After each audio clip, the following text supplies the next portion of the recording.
రాహుల్ గారు, L2 ఎంప్రాన్ అనే cinema release అవ్వబోతోంది. ఎవరిది? మోహన్ లాల్ గారిది.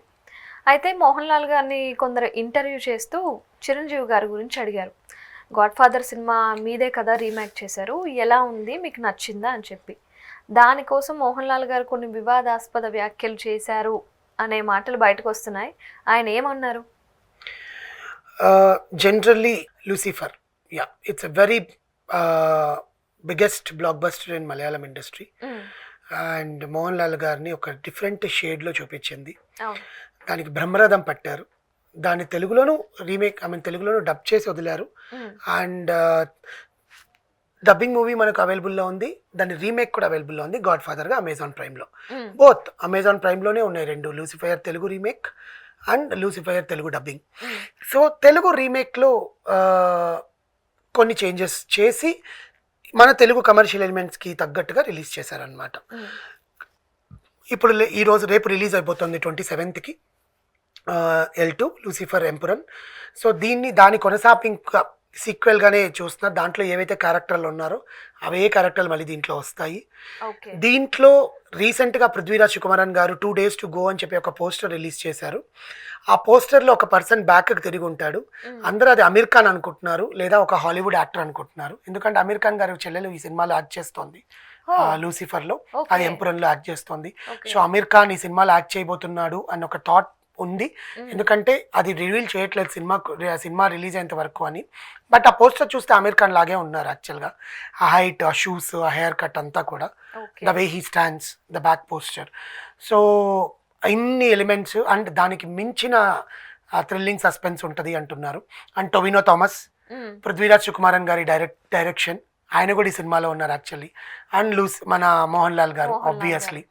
సో పాత సినిమా ఏదైతే ఫస్ట్ పార్ట్లో ఉన్నారో ఆ కొనసాగింపే దీనికి. అండ్ మలయాళం వాళ్ళు చాలా ఈజీగా కొనసాగింపుని చేస్తారు. మిగతా ఇండస్ట్రీలో అది ఉండదు. ఎందుకంటే ఫస్ట్ పార్ట్తోనే చాలా క్రేజ్ తెచ్చేసుకుంటాం కాబట్టి సెకండ్ పార్ట్ దాని వల్లనే నెట్టుకొని వచ్చేస్తుంది, కలెక్షన్స్ తీసుకొచ్చేస్తుంది. కానీ మలయాళం ఇండస్ట్రీ ఏంటంటే ప్రతి ఒక్క డీటెయిల్డ్ ఎలిమెంట్ని చూస్తారు. సో అలా చూసే దాంట్లో లూసిఫర్ని దీంట్లో ఎట్లా కంపేర్ చేశారు అనేది థియేటర్లో చూడాలి అని చెప్పారు. ఈ మధ్య లలేటన్, మోహన్ లాల్ గారు, మలయాళంలో లలేటన్ అంటారు ఆయన బేసికల్గా. సో ఆయన ఇంటర్వ్యూస్లో చాలా హ్యూమరస్గా ఇంటర్వ్యూస్ ఇవ్వడము. మొన్న ఒక ఇంటర్వ్యూలో మీ ఫేవరెట్ యాక్ట్రెస్ ఎవరు అంటే యాక్ట్రెస్ అన్నాడు. సో అలా he was very humorous. Suma గారితో ఇంటర్వ్యూ పృథ్వీరాజ్ సుకుమారన్. అండ్ మన ఇంకొకటి ఈ సినిమాలో ఇంకొక మంచి క్యారెక్టర్ ప్లే చేస్తున్నారు మన కార్తికేయ. సలార్ మూవీలో ప్రభాస్ చిన్నప్పుడు క్యారెక్టర్ చేశారు కదా, అతను he's acting in this movie. Karthikeya చేస్తున్నారు దీంట్లో, ఎంపురన్లో, మలయాళంలోనే చేస్తున్నాడు. He's debuting in Malayalam. So వాళ్ళ ముగ్గురితో సుమ గారు ఇంటర్వ్యూ తీసుకున్నప్పుడు కూడా సుమ గారు మలయాళంలో మాట్లాడితే మోహన్ లాల్ గారు హ్యాపీ బర్త్డే అని చెప్పారనమాట. ఆ రోజు ఆమె birthday actually. So she was very surprised and he was very surprised. ఎందుకంటే సుమ గారు విల్ టాకిల్ వెరీ నీట్ అండి. వాళ్ళ భాషలో వాళ్ళని మాట్లాడించి వాళ్ళని కంఫర్టబుల్గా కూర్చోపెడతారు ముందు, మన తెలుగులో అడిగే కన్నా కూడా. Because she has to ask in English. వాళ్ళని ఎలాగో తెలుగులో మనకు అర్థం కాలేని తెలుగులో అడిగినా కూడా వాళ్ళకి మళ్ళీ ఎవరైనా ప్రాంప్ట్ ఇవ్వాల్సిందే పక్కన. సో సుమ గారు విల్ హ్యాండిల్ వెరీ నీట్, చాలా నీట్గా వాళ్ళ భాషలో వాళ్ళని మాట్లాడి కంఫర్టబుల్గా కూర్చోపెట్టి, then because she know Malayalam, she's basically Malayali కాబట్టి, and then she started interviewing. So అది కాక మోహన్ లాల్ గారు ఇచ్చిన ఇంటర్వ్యూస్లో కొంతమంది అడిగిన క్వశ్చన్స్లో ఆల్రెడీ తెలుగులో గాడ్ ఫాదర్ అని తీశారు కదండి మీ లూసిఫర్ని, చూసారా అని అడిగారు. ఎస్ అండి నేను చూశాను అన్నారు.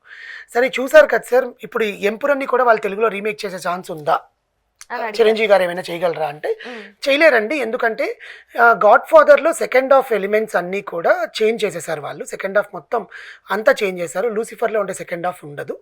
ఫస్ట్ హాఫ్లో కూడా కొన్ని ఎలిమెంట్స్ మాత్రమే వాళ్ళు తీసుకున్నారు, కానీ మొత్తం అంతా చిత్రీకరించలేదు. సో మేము తీసిన సినిమాని సీక్వెల్గా మేము ఇప్పుడు ఎంపురన్ చేస్తున్నాం కాబట్టి దాంట్లో ఏదైతే ఉందో దీని కొనసాగింపుగా ఉండాలి. వాళ్ళు తీసిన గాడ్ ఫాదర్కి ఎంపురన్ కొనసాగింపు అవ్వదు. ఫస్ట్ పార్ట్ లోనే అది ఇంచుమించుగా ఎండ్ అయిపోయి ఉంటుంది మన గాడ్. సో అది ఎంపురన్లో చేయడానికి ఉండదండి ఛాన్స్. బట్ చిరంజీవి గారు did a very good job. కానీ డైరెక్టర్ కొంచెం నీట్గా మేము తీసిన మాతృకనే ఫాలో అయ్యి తీసుంటే బాగుండేది అని అన్నారనమాట ఆయన. సో బేసికల్గా ఇప్పుడు మనం గాడ్ ఫాదర్ గురించి మాట్లాడుకుంటే లూసిఫర్లో సెకండ్ హాఫ్లో వచ్చే టొవినో థామస్ సీన్ సీఎంగా ఎంటర్ అవుతాడు, అవును అవును హీరో తమ్ముడు. అవును. ఆ సీన్ అసలు గూస్ బంప్స్ హైలైట్ అనమాట సినిమాకి. ఉమ్, కానీ ఇక్కడ మన గాడ్ ఫాదర్లో ఏం చేశారంటే జస్ట్ ఆ సీన్ని కట్ చేసేసి నయనతార అండ్ చిరంజీవి గారి మధ్య సీన్స్ పెట్టేసి అండ్ తేల్చేసేలా చేస్తారు. అవును. ఫస్ట్ హాఫ్ అంతా చాలా గూస్ బంప్స్ ఉంటుంది, చాలా ఎక్సైటింగ్గా చూస్తారు. సెకండ్ హాఫ్ మొత్తం తేల్చేశారు. ఒకవేళ నిజంగా టొవినో థామస్ ప్లేస్లో రామ్ చరణ్నో సాయిధరం తేజ్నో తెచ్చుంటే పెట్టి బాగుండేది. చూపించుంటే చాలా బాగుండేది, ఈవెన్ పవన్ కళ్యాణ్ పెట్టినా ఇంకా బాగుండేది. అదిరిపోయిండేది. ఎందుకంటే అసలు బీభత్సంగా సినిమా సూపర్ డూపర్ హిట్ అయింది. దాంట్లో మళ్ళీ సల్మాన్ ఖాన్ని పెట్టి సాంగ్ చేయడము, ఆ, కమర్షియల్ ఎలిమెంట్స్ అన్ని జోడించడము, బికాస్ మలయాళం దాంట్లో అన్ని ఉండవు. ఉమ్. యూనో ఇట్స్ వాళ్ళు అందుకే అది స్టోరీని పట్టుకొని అలా వెళ్ళిపోతూ ఉంటారు. అందుకని మలయాళంలో సూపర్ డూపర్ హిట్ అయింది. సో నెక్స్ట్ ఇప్పుడు ప్రతి ఒక్క నెటిజన్ ఏం చేస్తున్నాడంటే కంపారిజన్ చేస్తున్నాడు అసలు ఏంటి అని. అప్పుడు చూడలేదు, ఇప్పుడు చూస్తున్నారు అనమాట జనరల్గా.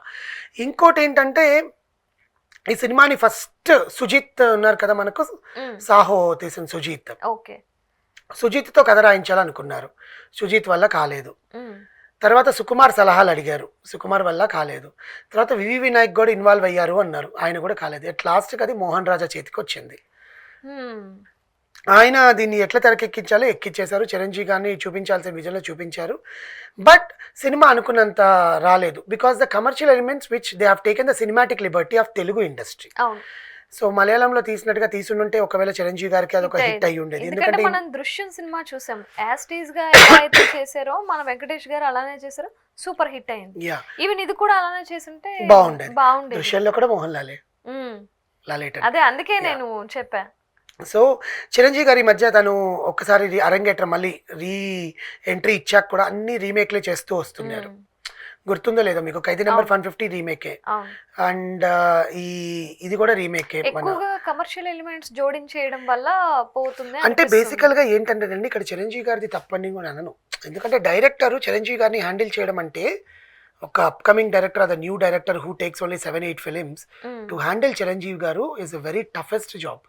ఎందుకంటే చిరంజీవి గారి సినిమా అంటే జనాల్లో చాలా క్రేజ్ ఉంటుంది. ఉమ్, ఆయన సినిమాని జనాల్లోకి చూపించాలంటే ఆయన ఎంత ఎలివేట్ చేయాలని ఆలోచిస్తున్నారే తప్ప ఆయన్ని ఎలా జనాలకి చూపించాలనేది ఆలోచించట్లేదు. ఉమ్, సో దానివల్లనే సినిమాలన్నీ కూడా అలా అలా పోతూ ఉన్నాయి. బట్ విశ్వంబర ఎలాగో హిట్ అవుతుంది. ఉమ్, బట్ ఎనీవేస్ ఎంపురన్ రేపు రిలీజ్ అవుతుంది థియేటర్స్లో.